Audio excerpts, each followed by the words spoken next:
Hello students and welcome back. और बच्चों, आज हम लोग स्टार्ट कर रहे हैं कंपनी अकाउंट का नेक्स्ट चैप्टर है इश्यू ऑफ डिबेंचर। तो जिसमें हम लोग समझेंगे कि डिबेंचर क्या होता है और डिबेंचर की जितने भी कॉन्सेप्ट्स हैं आपके सिलेबस में। So let's begin with me. So बच्चों, स्टार्ट करते हैं अपना टॉपिक इश्यू ऑफ डिबेंचर। तो 11th क्लास में हम लोगों ने पढ़ा था कि बिजनेस को डिफरेंट पर्पसेस के लिए फंड की जरूरत पड़ती है, वो चाहे लॉन्ग टर्म है, चाहे शॉर्ट टर्म है या फिर मिड टर्म है। अगर बिजनेस को लॉन्ग टर्म के लिए फंड्स की रिक्वायरमेंट होती है तो बिजनेस अपने नीड को दो तरीके से पूरा करता है। एक को हम बोलते हैं ओन फंड और एक को हम बोलते हैं बोरोड फंड। ओन फंड का एक ऑप्शन था शेयर कैपिटल, जिसके लिए कंपनी इक्विटी शेयर या फिर प्रेफरेंस शेयर इश्यू करती है। इस टॉपिक को हम लोग लास्ट चैप्टर में ऑलरेडी कवर कर चुके हैं। अब सेकंड ऑप्शन होता है कंपनी के पास बोरोड फंड का। बोरोड फंड में आता है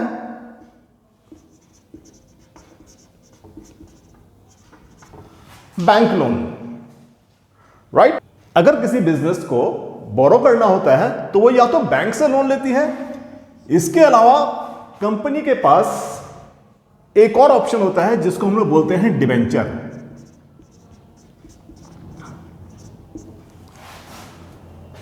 तो बच्चों, इन दोनों में डिफरेंस क्या है, यह कंपनी डिबेंचर को ऑप्ट करती ही क्यों है?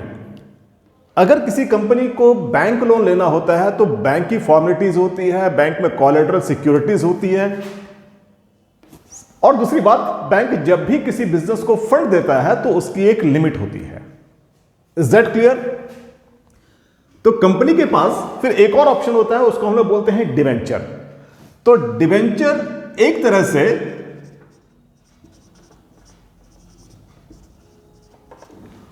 अनसिक्योर्ड लोन है, राइट। सेकंड,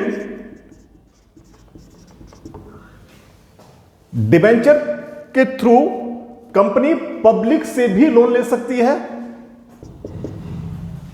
या फिर किसी और इंस्टीट्यूशन से भी लोन ले सकती है, राइट। तो हम लोग पढ़ेंगे कि अगर कंपनी पब्लिक से या किसी अदर इंस्टीट्यूशन से डिबेंचर के थ्रू लोन लेती है तो उसके अकाउंटिंग ट्रांजैक्शंस को हम रिकॉर्ड कैसे करेंगे? Is that clear? तो जब भी कोई कंपनी पब्लिक को डिबेंचर इश्यू करती है then process will be same. मान लीजिए कोई कंपनी डिबेंचर के थ्रू पब्लिक से या किसी अदर इंस्टीट्यूशन से 10 लाख का फंड बोरो करना चाहती है, तो जैसे शेयर के केस में हम टोटल शेयर कैपिटल को डिवाइड कर देते हैं इक्वल पोर्शन में, तो बिल्कुल डिबेंचर भी उसी तरह से होता है। तो कंपनी अगर 10 लाख की डिबेंचर इश्यू करती है तो उसको डिवाइड कर देती है 1 lakh debenture at ₹10 each. Share में कंपनी अपने शेयर होल्डर्स को क्या पे करती है? Dividend, it means part of profit. जबकि डिबेंचर के केस में कंपनी अपने डिबेंचर होल्डर को पे करती है इंटरेस्ट, और यह rate of interest pre decided होता है, क्योंकि जब भी कोई भी इंस्टीट्यूशन अगर लोन लेगा तो उस लोन का रेट ऑफ इंटरेस्ट पहले से डिसाइड होता है। तो यहां पर एक डिनोमिनेशन होता है, फॉर एग्जांपल 9%। तो 9% इंडिकेट करता है this is the rate of interest.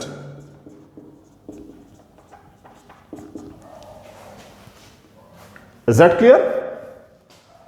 So company को चाहिए थे ₹10 lakh, right. Company 1 lakh debenture issue करती है, ₹10 ईच। तो यहां पर भी कंपनी के पास सिमिलर टू शेयर्स दो ऑप्शन होंगे, फॉर अ लमसम पेमेंट या फिर सेकंड ऑप्शन होगा payment in parts. Got it? तो कोई भी कंपनी अगर डिबेंचर इश्यू करती है, चाहे वो लमसम पेमेंट पे करे या फिर पेमेंट्स इन पार्ट्स में करे, तो यहां पर 3 सिचुएशन होती है। डिबेंचर इश्यूड एट पार, और एट पार का मतलब हम लोगों ने ऑलरेडी पढ़ चुके हैं कि जहां पर nominal value is equal to क्या होता है, फेस वैल्यू। यानी कि कंपनी के डिबेंचर की वैल्यू है ₹10 पर डिबेंचर, और कंपनी पब्लिक से भी ₹10 पर डिबेंचर ही डिमांड करती है, तो इसको हम लोग बोलते हैं इश्यूड एट पार। और बच्चों इस सिचुएशन को हम लोग ऑलरेडी इश्यू ऑफ शेयर वाले चैप्टर में पढ़ चुके हैं। सेकंड कंडीशन होती है इश्यूड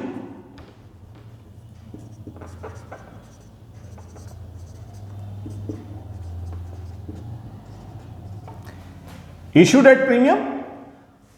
अब इश्यूड एट प्रीमियम क्या होता है, जहां पर nominal value is more than the face value. It means debenture की फेस वैल्यू थी ₹10, जबकि कंपनी पब्लिक से डिमांड करती है ₹10 + 2, और ये 2 हम लोग बोलते हैं सिक्योरिटीज प्रीमियम। तो इसका नाम this is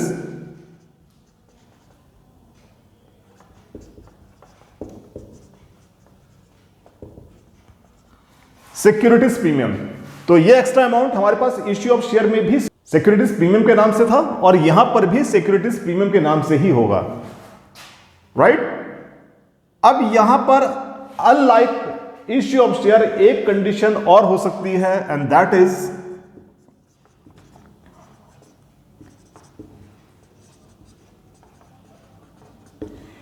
issued at discount.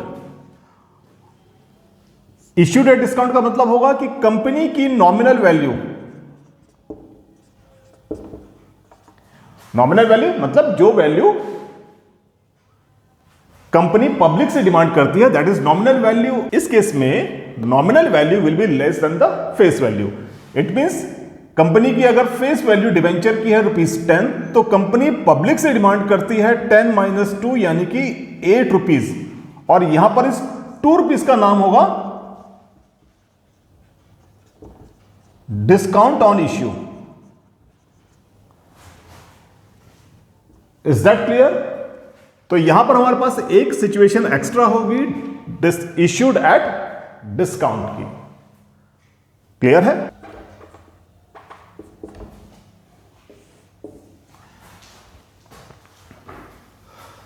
So student, तीनों ही कंडीशन को हम लोग पढ़ते हैं। First, for issue of debenture for a lump sum payment, और लंप सम पेमेंट में वी हैव कंडीशन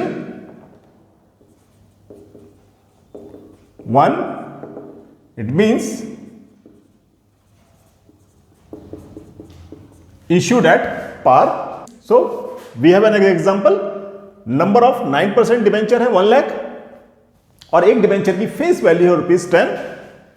तो अगर कंपनी लंप सम पेमेंट में इश्यू करती है, in that case first entry will be bank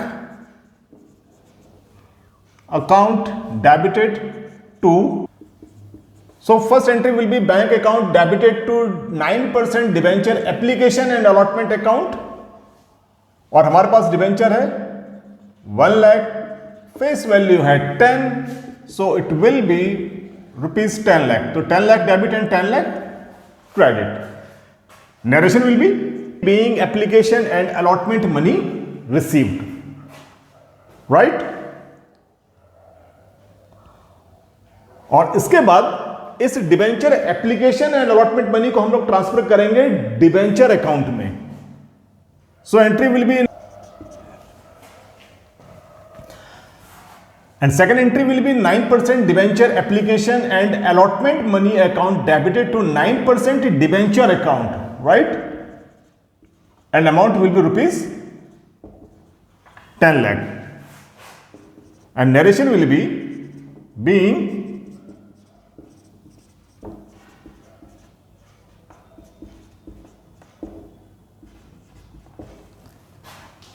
application and allotment money transfer to debenture account, right. So students, इस तरह से हम लोग एंट्री पास करेंगे अगर डिबेंचर पार में इश्यू होता है, in that case. Is that clear? Now we have second condition, debenture issued at premium. So again, we have a number of debentures same.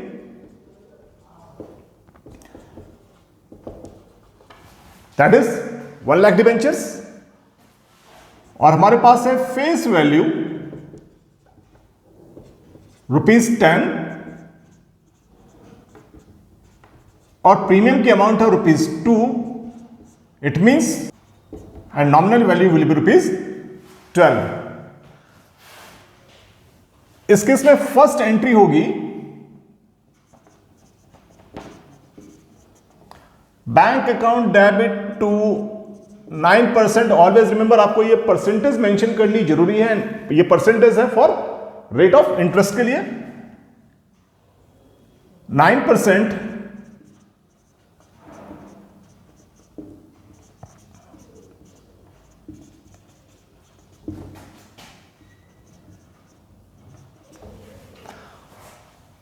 So it's this, we have debenture ₹1 lakh, और जब bank में पैसा आएगा तो bank में पैसा आएगा including premium, यानी कि ₹12. So amount will be ₹12 lakh. Got it? A narration will be being application and allotment money received. अब इस debenture application and allotment money को हम लोग ट्रांसफर करेंगे डिवेंचर अकाउंट में.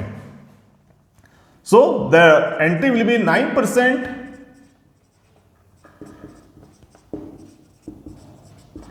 सो स्टूडेंट, जैसा हम लोगों ने इक्विटी, जैसा हम लोगों ने शेयर के केस में पढ़ा था कि सिक्योरिटीज प्रीमियम की अमाउंट हमेशा शेयर कैपिटल के साथ आती है, वैसे ही यहां पर भी सिक्योरिटीज प्रीमियम की अमाउंट हमेशा डिवेंचर अकाउंट के साथ ही आएगी. Right? It means to securities premium account.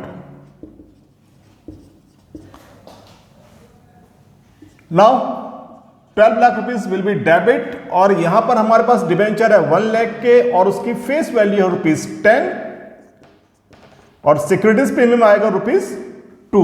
So amount will be 10 lakh and ₹2 lakh. Right? And narration will be being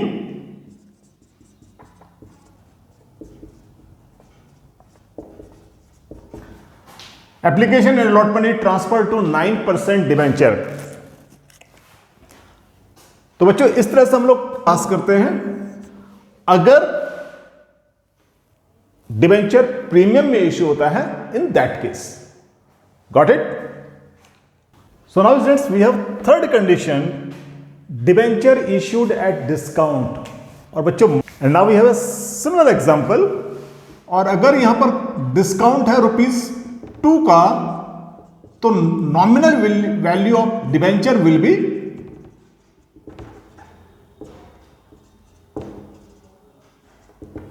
₹8. तो बच्चों, डिस्काउंट ऑन इश्यू, अगर कोई कंपनी डिबेंचर को डिस्काउंट में इश्यू कर रही है, it means company bearing of a loss of ₹2. तो लॉसेस हमेशा डेबिट होते हैं. Right?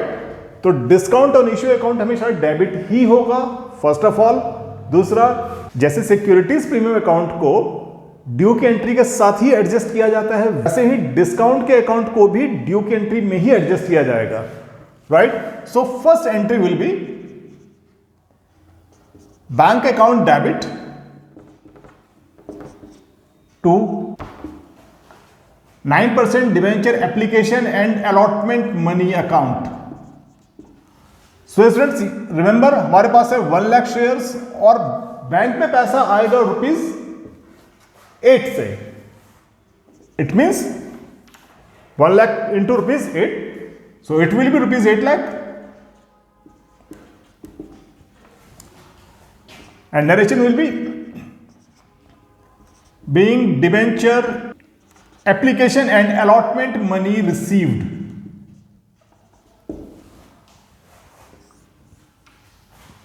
Got it? And second entry will be 9% debenture application and allotment money account debit, और साथ में हम लोग इस डिस्काउंट को भी डेबिट करेंगे और इसके लिए जो अकाउंट ओपन होता है उसका नाम है discount on issue of debenture,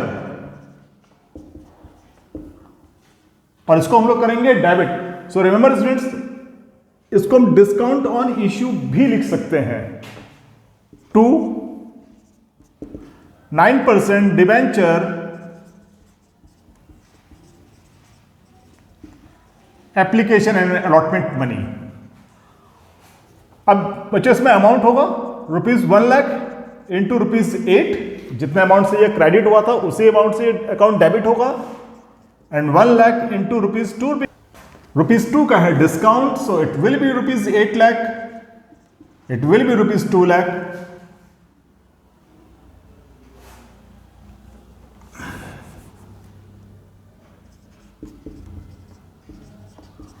और डिबेंचर अकाउंट को हम लोग करेंगे क्रेडिट ₹10,00,000 से। Got it? सो स्टूडेंट्स, इस तरह से हम तीनों कंडीशंस में डिबेंचर के लिए एंट्री पास करते हैं अगर डिबेंचर इश्यू होता है for lump sum payment. Got it?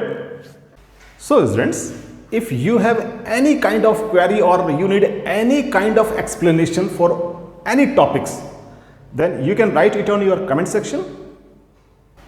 If you have learned something from these videos, then you can like and subscribe the channel and stay tuned